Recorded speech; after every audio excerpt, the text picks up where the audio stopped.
Bom dia, professora Semiramis. Bom dia, Natália e colegas. Nós somos o grupo 5A e as integrantes são a Grace, a Laura, eu, Mariana, a Natália e a Tiffany. Nós vamos apresentar nosso trabalho de conclusão de módulo apontando as particularidades de cada etapa que fizemos ao longo do semestre.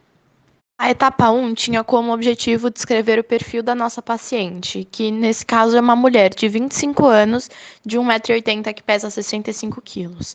Com esses dados, a gente calculou o índice de massa corpórea dela, que deu aproximadamente 20 kg por metro quadrado, que está dentro da normalidade.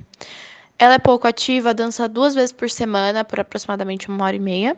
Trabalha com marketing e tem uma renda mensal de R$ 2.500 atualmente. Ela faz 4 refeições diárias e seu domínio de habilidades culinárias é intermediário. Calculamos a necessidade energética estimada para essa paciente com base em todos esses dados e o resultado foi de 2.326 quilocalorias por dia. A partir de todos os dados obtidos após traçarmos o perfil da paciente, realizamos as etapas seguintes de acordo com as necessidades fisiológicas dela e os principais preceitos do Guia Alimentar para a População Brasileira, também levando em consideração as habilidades culinárias dela. Para a etapa 2, montamos um cardápio referência para um dia alimentar com 4 refeições: café da manhã, lanche da tarde, almoço e jantar. Em cada um desses gráficos, podemos ver no eixo vertical os alimentos que compõem cada refeição e no eixo horizontal as quantidades em gramas de cada um dos alimentos e das preparações culinárias. No café da manhã tem café sem açúcar, pão de forma integral com requeijão, ovo frito e mamão formosa. No almoço, frango grelhado, arroz integral, feijão preto, berinjela frita no óleo de girassol e a temoia como sobremesa. No lanche da tarde, banana prata, melado, iogurte natural e mix de castanhas. E no jantar, macarrão à bolonhesa, tofu defumado, alface, tomate, cenoura, pepino e grão de bico. Apesar de alguns alimentos não dá para ver exatamente a quantidade, né, a gramatura, dá para ter uma noção, né, de quais são os alimentos mais abundantes em cada refeição. Por exemplo, no jantar é o macarrão à bolonhesa. Na etapa 3, analisamos mais detalhadamente o cardápio referência, realizando o cálculo dietético e a classificação dos alimentos segundo o grau de processamento. Os resultados obtidos foram satisfatórios quanto à classificação nova dos alimentos, visto que quase 85% das calorias provenientes desse dia alimentar são de alimentos in natura e minimamente processados. Aproximadamente 10% são de ingredientes culinários, 0,26% de processados e 4,87% de alimentos ultraprocessados. Nessa tabela da esquerda, temos as calorias totais e de cada refeição. O cardápio referência teve 2.311 quilocalorias, e sendo aproximadamente 332 do café da manhã, 973 do almoço, 364 do lanche da tarde e 639 do jantar. O almoço e o jantar, como refeições maiores, também foram maiores contribuintes para as calorias do dia. Também temos o cálculo dos macronutrientes presentes nesse dia alimentar. Obtivemos 350 gramas de carboidratos, 135 gramas de proteínas e 73 gramas de lipídios. Notamos que os lipídios fornecem mais energia do que os carboidratos, por conta da sua densidade energética, apesar deles estarem presentes em menor quantidade, né? 73 gramas de lipídios fornecem 661 quilocalorias, enquanto 135 gramas de proteína fornecem 540 quilocalorias. Bom, a etapa 4 foi a criação do cardápio para uma semana. E começando pelo café da manhã e pelo lanche da tarde, que são refeições mais próximas de opções de alimentos, a ideia foi sempre ter uma bebida, uma fruta e mais um componente, podendo ser de sabor doce ou salgado. Então, para bebida, na grande maioria era o café em infusão sem açúcar, mas em alguns dias fizemos umas variações com água de coco, o café em conjunto com leite, infusão de abacaxi com hortelã e suco de laranja natural, também sem açúcar. Quando não tinha uma bebida na refeição, que foi mais comum em alguns dias no lanche da tarde, optamos pelo iogurte e pela salada de fruta, que mesmo nos tratando de uma bebida, podiam suprir essa demanda. As frutas variam entre mamão, banana, melão, kiwi, melancia, maçã, morango, pera e laranja. E o mamão e a banana tiveram uma frequência um pouco maior, mas mais a banana, na verdade, pela praticidade de consumo mesmo.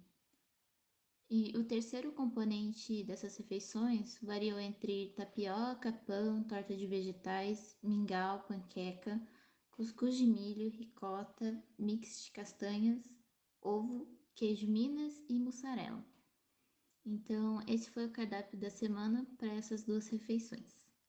Agora, no almoço e no jantar, as opções foram mais entre fontes proteicas de origem animal, leguminosas, pratos base, salada, legumes, vegetais e sobremesa, no geral, foram frutas e apenas duas exceções que não foram frutas.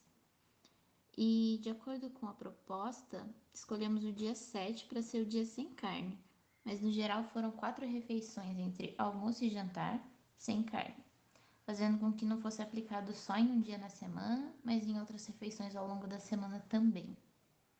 Então, como maiores fontes proteicas de origem animal estavam presentes o frango, salmão, peixe escabeche, ovo de galinha e carne moída bovina. Para o grupo das leguminosas estavam presentes o feijão do tipo carioca, branco, preto, ervilha, lentilha, soja em almôndegas e o grão de bico em saladas e no estrogonofe. Como prato base, estavam presentes o arroz do tipo integral, parboilizado e arbóreo, o macarrão do tipo integral e lasanha. As saladas às vezes foram complementadas com legumes e vegetais também. Então, no geral, tinha berinjela, vagem, cenoura, repolho, rúcula, tomate, pepino, beterraba, batata doce, batata inglesa, palmito, milho, agrião, alface, brócolis, abóbora, mandioca, abobrinha e mandioquinha. E as leguminosas também fizeram parte de algumas saladas. Nas sobremesas, a prioridade foram as frutas, que variaram entre atemoia, maçã, kiwi, melancia, laranja, uva, figo, abacate, mexerica e goiaba. E a ideia é que no final do dia o consumo de frutas fosse de pelo menos 3, mas também tendo dias que o consumo foi presente em todas as refeições, então 4 vezes ao dia. A exceção das refeições que não tiveram frutas, teve como oferta o bolo de fubá com goiabada vegano e somente a goiabada. Então esse foi o cardápio da semana para essas duas refeições. A etapa 5 foi a elaboração da ficha técnica e a identificação de alimento-fonte ou alimento contribuinte. Sobre a ficha técnica, elaboramos uma ficha de um prato proteico, que foi um macarrão tipo integral com molho à bolonhesa. Elaboramos uma ficha técnica de um acompanhamento, que foi o purê de mandioquinha, e por fim, elaboramos uma ficha técnica de uma salada, que foi a salada de grão de bico. Para fazer o macarrão tipo integral com molho à bolonhesa, é necessário um copo americano e uma colher de sopa rasa de macarrão tipo integral cru, uma colher de café rasa de orégano seco, um dente de alho, um quarto de cebola, uma colher de arroz rasa e meia colher de sopa rasa de carne bovina, patinho, sem gordura moída crua, uma colher de café rasa de sal refinado, 4/5 de colher de café rasa de açúcar refinado, uma colher e 1/4 de colher de café rasa de azeite de oliva extra virgem e uma colher e 1/4 de colher de café rasa de óleo de milho. 3 colheres de sopa rasa de purê de tomate e 4 copos americanos e meio de água. O rendimento é de uma porção, cujo peso é 343 gramas e o seu custo foi de R$ 4,30. A preparação apresenta 448,44 quilocalorias. Assim, a densidade energética é de 1,30 quilocalorias por grama. A porção também apresenta 73,06 gramas de carboidrato, 24,04 gramas de proteína, 8,8 gramas de lipídios, 9,72 gramas de fibra alimentar e 526,57 miligramas de sódio. O modo de preparo é ferver a água em uma panela, adicionar o macarrão à água fervente e deixar cozinhando até o tempo indicado na embalagem. Depois, Escorrer a água do macarrão, porém reservar a água, não jogar fora. Picar a cebola e o alho e em uma panela aquecer o óleo de milho e o azeite. Depois, acrescentar a cebola e refogar até ficar transparente. Adicionar o alho e a carne e refogar até que a carne perca a cor rosada. Adicionar o purê de tomate mais 3 conchas de água do macarrão. Temperar com sal, açúcar e orégano. Deixar cozinhar por cerca de 10 minutos ou até apurar o molho e, por fim, servir com macarrão cozido. Foi feita uma análise sensorial e o teste utilizado foi a escala idônica de 5 pontos. O resultado do teste foi de 4 pontos. Para preparar o purê de mandioquinha é preciso 4 ingredientes: mandioquinha, margarina, leite e sal. Para o preparo, descascar a mandioquinha e em uma panela cobrir com água. Cozinhar até ficar macia. Depois, descartar a água e amassar a mandioquinha. Misturar com a margarina, o leite e o sal. Por fim, levar a mistura ao fogo por 3 minutos e está pronto. Seu custo total é de R$ 3,94. O peso total da receita é de 88 gramas, rendendo 2 porções de 44 gramas cada.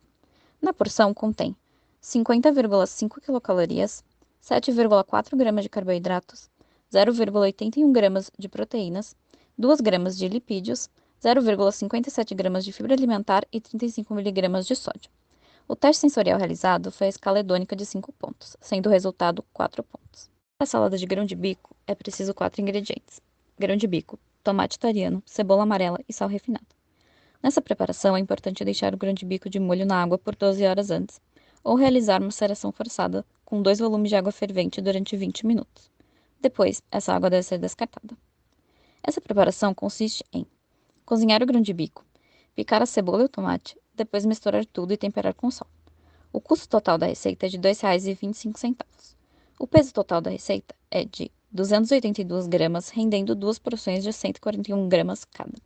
Na porção, contém 256 quilocalorias, 38,6 gramas de carboidratos, 13 gramas de proteínas, 3 gramas de lipídios, 9 gramas de fibra alimentar e 204 miligramas de sódio.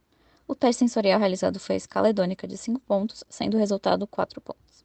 O nutriente com importância em saúde pública que escolhemos para avaliar a quantidade no cardápio foi o ferro, já que nosso indivíduo modelo é uma mulher de 25 anos. O ferro apresenta para indivíduos entre 19 a 30 anos uma RDA de 18 mg, e dessa forma, 50% dessa quantidade equivale a 9 mg. O gráfico abaixo, ele apresenta os alimentos com maiores quantidades de ferro e a sua quantidade e o valor total de ferro nesses alimentos. Analisamos a quantidade de ferro do cardápio referência apresentado lá na etapa 2, e os alimentos que mais tinham quantidade de ferro foram o macarrão, o feijão preto, o tofu defumado, o peito de frango, o grão de bico, o ovo de galinha, a carne moída, o melado, a castanha de caju, a atemoia e a banana prata. E os outros alimentos contribuíram com 2,8 mg. Ao somar todas essas quantidades nesses alimentos, temos um valor total de 16 mg de ferro, atingindo quase que 100% da RDA de ferro. Na etapa 6, optamos por calcular o planejamento de compras, separando os alimentos por grau de processamento. Calculamos individualmente o valor de cada alimento, somamos para calcular o valor total de cada grau de processamento e depois somamos todos os valores. Dessa forma, temos em nosso cardápio 88 alimentos in natura e minimamente processados, que ao todo deram R$ 212,13, 8 ingredientes culinários, que deu R$ 1,97, 21 alimentos processados, que deu R$ 38,49, e 9 alimentos ultraprocessados, que deu R$ 6,58, tendo assim um gasto total de R$ 259,46. Além disso, nosso cardápio foi composto majoritariamente por alimentos in natura ou minimamente processados, tendo 68,6% de alimentos in natura e minimamente processados, 17,4% de alimentos processados, 7,4% de ultraprocessados e 6,6% de ingredientes culinários. Agradecemos a atenção de todos, esses são os nossos contatos e essas foram as referências utilizadas.